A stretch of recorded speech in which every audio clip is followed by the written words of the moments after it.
आज मैं एक चीज आपको बताना चाह रहा हूं कि ये कोई नई चीज नहीं है जो हो रही है आज दुनिया में, ये फैलने वाली है और कयामत के करीब हम आ चुके हैं। हो सकता है दुनिया पूरी जंगों के लपेट में हो, जो रसूल पाक सल्लल्लाहु अलैहि वसल्लम ने इरशाद फरमाया, कत्ल इतना बढ़ जाएगा कि 100 लोग हो तो 99 मर जाएंगे, एक बच जाएगा।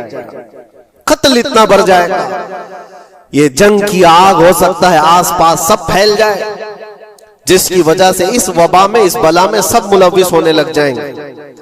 और एक बात ये भी याद रखो, चाहे जैसी भी हुकूमत, तारीख पूरी उठा करके देखना, जुल्म के बाद जो गुरूर और तकब्बुर में आकर फिरौन बनने की कोशिश करता है, उसका अंजाम अल्लाह ताला बहुत भयानक फरमाता है, बहुत भयानक अंजाम होता है।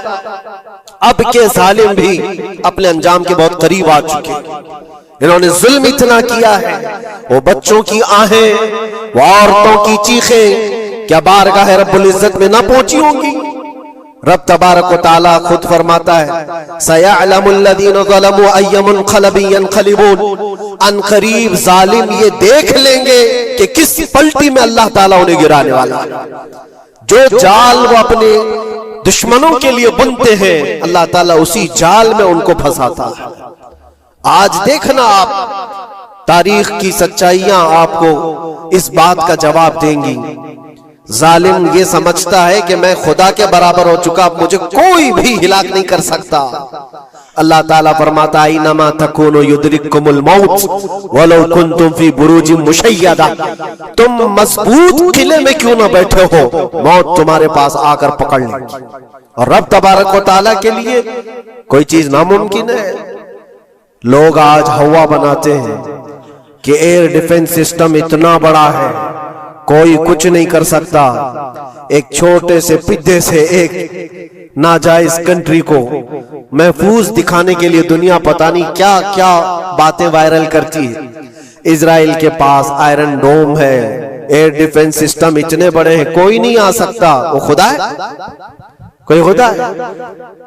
लेकिन दुनिया आज देख रही है, बहुत सारी चीजों को देख रही है।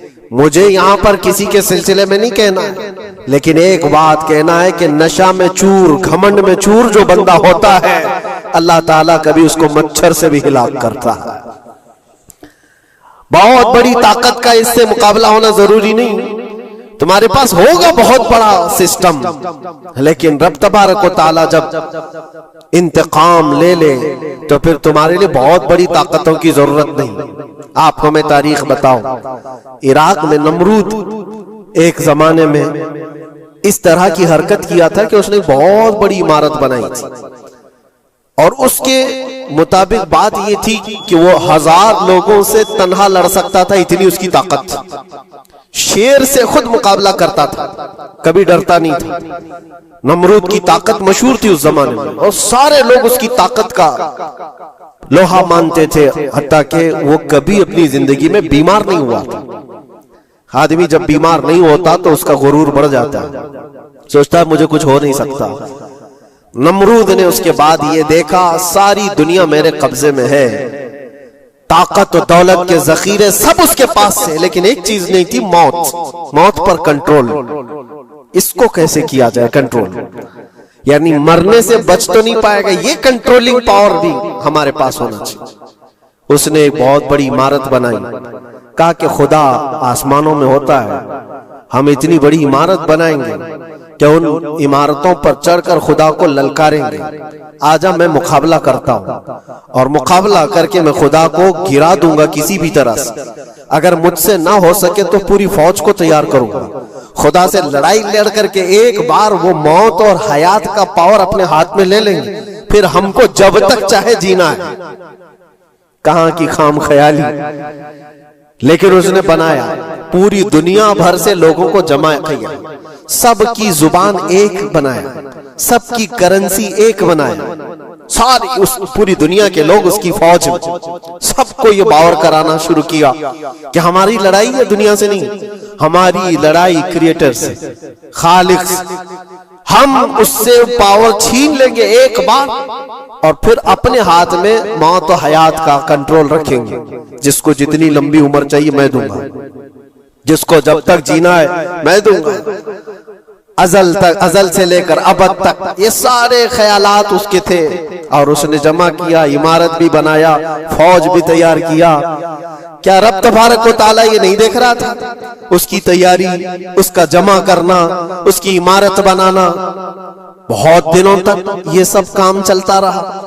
रब तबारक व तआला किसी से गाफिल नहीं, दिलों में गुजरने वाले हालात से भी बेखबर नहीं, लेकिन बंदे को रब तबारक व तआला ढील देता है। कुरान में रब तआला फरमाता है, वला यहसबन्नल्लज़ीना कफरू अन्नमा नुमली लहुम खैरुल लिअन्फुसिहिम इन्नमा नुमली लहुम लियज़दादू इस्मा। काफिर जो उनको ढील मिली है ये न समझें कि हमने जो उनको छोड़ रखा है उनके लिए बेहतर है, बल्कि इसलिए हम छोड़ रखे हैं कि वो और ज्यादा करें, और ज्यादा करें। लियज़दादू इस्मा वलहुम अज़ाबुम मुहीन, फिर हम जिल्लत वाला अजाब उन्हें देने वाले हैं। ये मत समझ लो कि रब तबारक व तआला इन सब चीजों से बेखबर है। नमरूद इतना सब करता रहा, अल्लाह ने उसको छोड़ रखा। बना ले, लंबी इमारत बना, फौज भी बना ली, सारी चीजें बना लिया, मुकाबले के लिए उसने दिन भी तय कर लिया। उसके बाद उसको खुदा से लड़ाई लड़नी थी, कहां खुदा तक पहुंचने की बात। लेकिन बंदा जब गुरूर और तकब्बुर में आता है तो वहां तक भी सोचता है। उसे मौत पर कंट्रोल हासिल करना था, बस ये एक चीज थी। फिर जब वो दिन आया, किताबों में मिलता है अल्लाह तबारक व तआला ने फरिश्ते, उसकी जो तादाद है उसका किसी को इल्म नहीं। बारिश के जितने कतरात गिरते हैं ना, एक एक फरिश्ता बूंद लाकर रखता है। अब आप अंदाजा कर सकते हैं फरिश्तों की तादाद कितनी हो सकती। उसमें जो बड़े फरिश्ते हैं वो जिब्राइल, मीकाईल, इसराफील और इज़राइल अलैहिमुस्सलाम, जो सरदार मलाइका हैं, फरिश्ते हैं। उनके अपने अपने काम हैं, बहुत पावरफुल फरिश्ते हैं। इनकी बात नहीं कर रहा, किसी एक आम फरिश्ते को रब तबारक व तआला ने बुलाया और फरमाया, जाओ जमीन पर हमारे एक बंदे ने हमसे लड़ाई का इरादा कर लिया है। उसकी ताकत और कुव्वत और उसकी जमा शुदा सारी चीजों को देख करके आओ। वो फरिश्ता जमीन पर आया, जिस जगह पर उसने ये सब जमा किया था।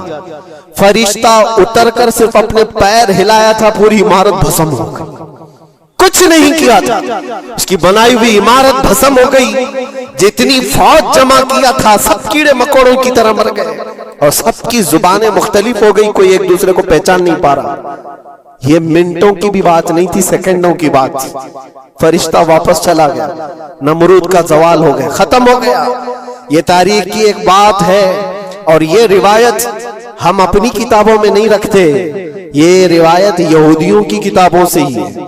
यहूदी इस बात को यकीन करते हैं और इसी वजह से इस बात पर वो दोबारा अमल करने के लिए फिर कोशिश में है। न्यू वर्ल्ड ऑर्डर जो कहा जाता है, पूरी दुनिया को इकट्ठा करना, एक करेंसी बनाना, एक लैंग्वेज पर लाना और सबको मिलाकर के एक ताकत हासिल करना, स्पेस पर जाना और फिर वही चीजें दोहरानी जा रही है दुनिया।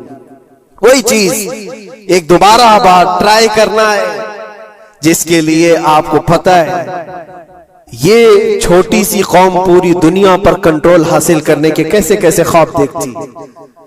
अगर आप जाएं, इस्लाम दुश्मनी तो इनकी पुरानी है, लेकिन ये जो 50,000 लोगों का कत्ल है, ये सिर्फ और सिर्फ उनके अपने एक छोटे मकसद के लिए।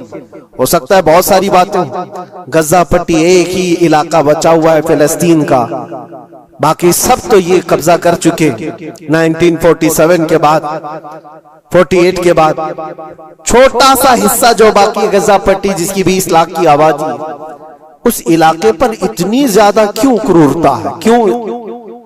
बाकी सब जगह पर और भी दीगर जगह पर, यरूशलेम में, वेस्ट बैंक में, कई जगहों पर मुसलमान आबाद हैं। ये गजा के लिए क्यों इस कदर सख्तियां हैं? दुनिया को बताने के लिए तो ये एक आतंकवाद जमात है हमास, जिसका मुकाबला करने के लिए हम ये हमले कर रहे हैं। लेकिन आज तक ये दुनिया को बता नहीं सके कितने हमासियों को कत्ल किया, कितने हमास के लोग पकड़े गए, कितनों को मारा गया। चंद होंगे, लेकिन उसके बदले में जो भारी कीमत चुकाई हो गजा के निहत्ते लोगों ने, 50,000 लोगों का कत्ल, ये तो रिकॉर्ड पे दिख रहा है, बाकी अल्लाह वाला।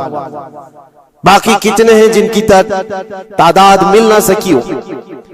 बाज दानिश्वरों ने यह भी बताया उसको सिर्फ और सिर्फ एक कैनल बनाना है जो दुनिया की ट्रेडिंग पर कब्जा हासिल करने के लिए।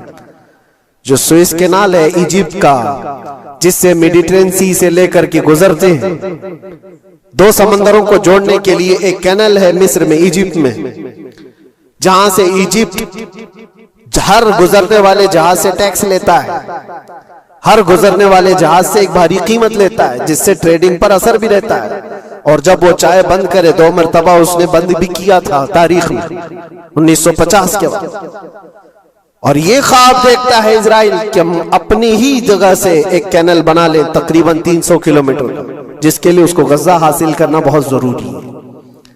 ये बाज लोगों की अपनी तहकीक है। तो क्या कोई अपने मफाद का हासिल करने के लिए 50,000 लोगों का कत्ल कर सकता है? दुनिया को यह भयानक चेहरा भी तो मालूम होना चाहिए। अगर उनको कोई रास्ता बनाना है तो उसके लिए इंसानियत का कत्ल करना।